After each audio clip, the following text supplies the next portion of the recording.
Hey y'all, this is Joyce Wrice. You know I got soul. Oh yeah, I was at the concert. Yep, Which one? What I what was at, state? in Vancouver, Canada.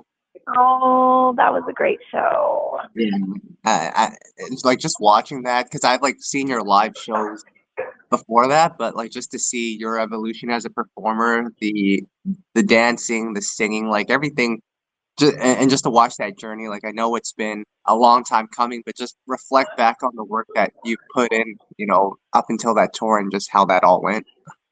Yeah.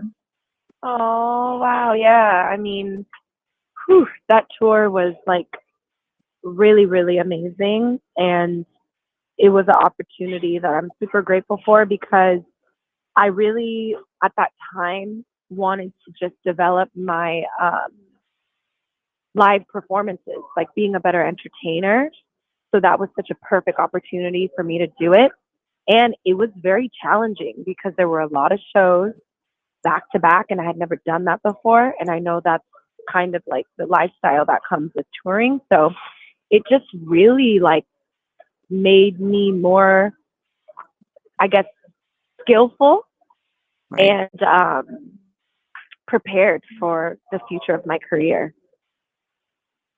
And Joyce, I think what's most impressive as I've watched your journey is your willingness to learn and your desire to get better. I know a lot of times when you get to a certain stage in your career, and I don't know if you're at where you want to be, but that desire to continue to want to get better, like where does that come from? I think it just comes from really me caring about um, the craft, like me really caring about what I do and wanting to be the best artist I can be. And I I'm such a huge music lover, you know. I grew up during a really like iconic era, so it's important for me to make those artists proud.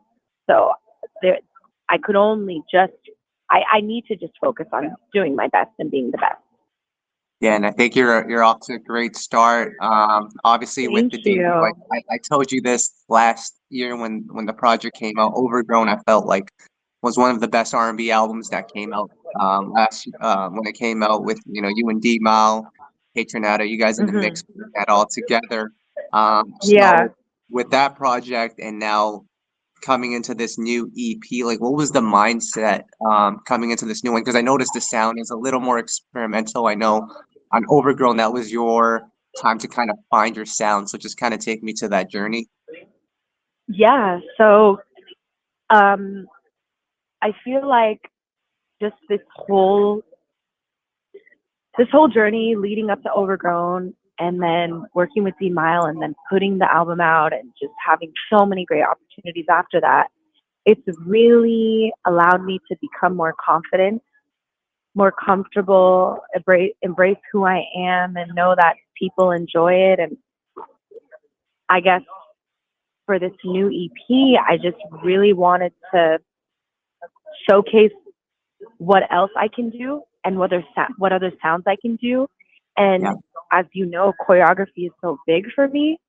So how can I make a project that will allow me to continue to thrive in that dance world?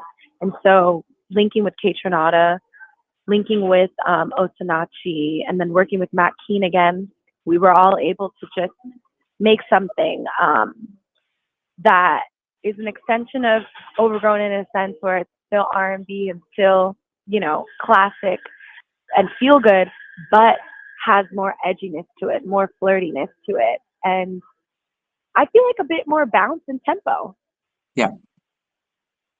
Yeah. So um that's that I guess creating this has allowed me to dive into that world and it makes me excited even more for my sophomore album. And we're looking forward to that. I gotta ask about some of these records though, because like you said, I think Overgrown was a very R&B type record. I think this one still has a lot of elements to R&B, but Obviously with some different sounds, a little more experimental. As a writer, was it a Yeah. challenge to kind of attack those different sounds because that might not be something that you're used to? No, like honestly, I mean, I would say the Afrobeat sound is new for me, Yeah, um, which I love and I'm very happy about. But like KAYTRANDA production and Bittersweet Goodbyes, for example, I've always loved sounds like that. yeah, Um, so I think my headspace now compared to Overgrown is I'm not, I guess I kind of was leaning more towards mid tempo for Overgrown. And then I'm like revisiting up tempo and like kind of gritty, edgy stuff that I think I did dabble into prior to Overgrown. right. I mean, Looking for You is the one that really stood out to me. Like you said, the That is a tempo of different it. one. Yeah. Yeah, that's I, true. I, and I love the harmonies that you do throughout that record. Just talk about creating that one because that Thank one you. stood out to me immediately. Oh, I love that one. That one I made with Anthony Watts and Mira May. I really love that beat a lot. When I first heard it, I was just like, whoa, like this is definitely like a sound that I want to hear myself on and that I think would be exciting for others. And I really wanted to go for like a Britney Spears, Slave for Yes. You, Yeah. Neptunes, R&B, like female artist collab type of vibe. So that song is really inspired by that. And I mean, the time that I was making that record, I was in a place where I had been wanting to have romance in my life and I just wasn't experiencing much of Right. that at the time. So that song is kind of reflective of that sentiment. It's funny that you mentioned that Britney record because as I was listening to it, I was trying to pinpoint, like, obviously it's not the same song, but I was just trying to find a reference point for that song, and Uh that's huh. exactly the one it is, especially that second verse on that song. Like, I love what you did on Yes, there. me too. I love that second verse. That's the second verse that I wrote with Mira May that I feel like really, really like strengthens the song because we had a second verse before, but I didn't feel like it was strong enough. And so Yeah, when I had a writing session with Mira May, we worked on catering on a beats, but she also was like, "Do you have anything you want to play me that I can give you feedback on?" And I played her some records. And with yeah. that song in particular, she was like, "I think you need to come harder on the second verse." And that's when Mm, she helped me rewrite that right. second verse. And she was totally right about it. Yeah. The other record that really stood out to me is the last song on the EP, Pace Yourself. It's just a nice groove. I really love what you did with the Oh, harmonies there as well. Like, just talk about that record. oh, that one is so sweet. That one has a special place in my heart because when I first heard the beat, I was like, this is the grittiness that I want, where I can add my sweet vocals on top of. And I wrote that with Trey Campbell. And Trey and I have a great relationship because Trey just does so well with um, just embodying my spirit. And I feel like that song is super flirty and sweet and cute and pure, but it also allows me to talk my shit. Yeah. And I feel like we perfectly embodied that. Yeah, I don't know. And it reminds me of, again, artists that I grew up listening to. Like, gives me a little bit of like Beyonce B Day, Right. a Yeah. little bit of like Carrie Hilson. Yeah, it's just, yeah, that one is one of my favorites as well. Oh yeah. And then with Ice-T, because I saw that live early on when you had released it. I saw that at the Lucky Daye show, and then nothing really came out of it after. And then you dropped this music video, and like that music video was like I mentioned earlier, you're putting in the time, you're putting in the work to really present this in the right way. Like just talk about not only creating the song but the music video as well. Uh, so that song, I made with KAYTRANDA and Matt Keen during our first in-person session. Mm. And he played the beat, and I fell in love with it. And it really inspired me to want to make more dance music, more up-tempo, feel-good music.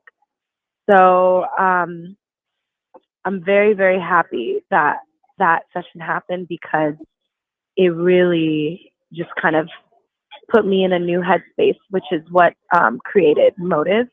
Yeah. And in regard to the video I worked on with my creative director, Ashley Bone, and she actually provided a deck of what she thought could work for Ice-T. And that deck had this Kill Bill, Aaliyah Try Again, Lady Snowblood inspiration. And she wanted, you know, she also knows that I really love to showcase my Japanese heritage. So that was a part of the mood board. And when she first presented it to us, we were all just like, whoa, we were not expecting this for Ice-T. We were thinking more like summertime, feel good video. But I loved the how unpredictable this idea was. And I don't want to be predictable. So we were like, let's run with it. And fortunately, people love the video. I know they weren't expecting it, but that's why it works. Yeah. And I also wanted something more narrative based because I know I haven't put anything out like with that much narrative before too. So we just wanted to really try something new and different. And I'm really, really happy with the feedback. Yeah, that's a great record too. Joyce, I gotta ask, obviously you have great chemistry with D-Mile. With this project, you've definitely showcased your chemistry with KAYTRANDA. What makes great chemistry for you with a producer? Like what are some things that you look for and that makes you realize, yeah, this is gonna work? I just love when shit's not forced. I love when things are just organic, you know? If you want to work with me, let's work. If I want to work with you, do you genuinely want to work with me? Then let's work, you know? Yeah. I just want it to be for the love. And fortunately, just like D-Mile was down, Kay was down, and he's so sweet and he's so chill. And he just wants me to really let go and be the diva that I can be. So Right. it's just like two people wanting both parties to be great and to thrive into what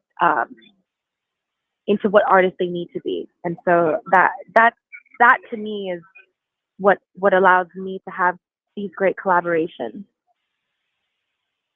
People And believing in me, and yeah. right. And of course, these two producers will be on your upcoming project, your sophomore album. I know you've been working with D-Mile quite a bit. I think I saw a picture of you with James Fauntleroy in the studio too. So just kind of talk to me about your headspace and where you're at with the second album. Yeah, the second album I've been working on it at a slow pace, you know, Yeah. just really making sure that I live life. So I did a lot of sessions last year and this year. And I had a great session with James Fauntleroy. I can't wait to get back in with him, as well as other people that I've been working with. And I really would love for the sophomore album to be an extension of the feel that Motive is, because that's the headspace that I'm at. So I'm very excited to get back in with D-Mile and Kay and just, yeah, really surprise myself as well as y'all. Right. The last time we spoke, you were telling me about just, your journey to becoming an artist, your parents being resistant to the idea of it, you working at a restaurant, lots of hours, traveling lots of hours. Now that these last 2 years, I feel like you've kind of progressed quite a bit in your career, and now you're, opening up on tour, you're releasing music, and people are really following your music now and being fans of it. Like, what does that all feel like for you? Oh my God, I still can't believe it. I'm really just taking it all in day by day. It just makes me want to keep going and keep doing better and getting better. Um, yeah, I just, I never, I did not imagine being in the place that I'm at and getting this far. And I Right. hope to just continue to get further on. And what about for your family? Because like I think I saw a picture or video. I think Oh, yeah, yeah, you yeah, yeah. it looked like your Ah, grandma seeing you on yes, T-shirts and whatnot. Like, yeah. what is it from their perspective? Like seeing you on all of this now. They're very proud and they're very supportive and they're just happy that I'm doing well, that I'm feeling confident and sure of myself, and that I am staying true to who I am and not being swayed by the ugliness of the industry. But they're so happy. My aunts got to watch me perform. I did, 4 shows in Japan, in a country that I used to always visit as a kid. So it's super monumental. And my dad is just loving this tiny desk and just so happy that, again, I'm happy doing what I love. Because, my parents, not that they were against what I wanted to do, but they were afraid that I think the competitiveness of the industry and the brutalness of the industry could tear me down. And so Yeah. they actually sent me the sweetest birthday card where they shared that they're so inspired by me and my journey, and I thought that was so beautiful. Yeah. No, that's amazing, and I know the journey is going to continue. Just as I mentioned earlier, your willingness and desire to get better, I think, will get you very, very far. I do want to ask because I know Fauntleroy was one of the writers and producers that was on your bucket list. Who else do you have left on that bucket list of producers Aww, that you want to work with? the Neptunes, Yep. Sean Garrett, um, Misha,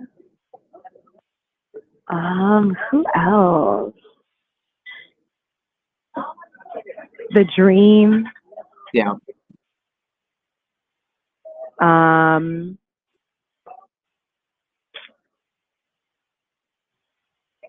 trying to think. Yeah, and not to cut you off, but I think and I know you're in more of a mid up tempo type of vibe right now, but I want to hear you over like a Brian Michael Cox ballad. Like I think Oh you would, yeah, yeah, like whenever that I happens. brief I briefly worked with him at a Issa Rae writing camp. Okay. Yeah, he's really sweet. He told us some really great stories about Mariah Carey. Yeah. Loved him. Yeah, I Awesome. can't think of anyone else yet. Um, Oh, yeah, I think Rodney Jerkins and you would be something that would be amazing. fire. Yeah, that would be cool. Yeah. Yeah, I saw he worked on who was I listening to? I was listening to Alex Vaughn, Yeah. and I saw that he produced Yeah, the first record off of her album. Probably more, but I just saw that one record. exactly. Um, so Joyce, that's all that I've got for you. I know there's a lot more to come, but for now, is there anything that you'd like to add?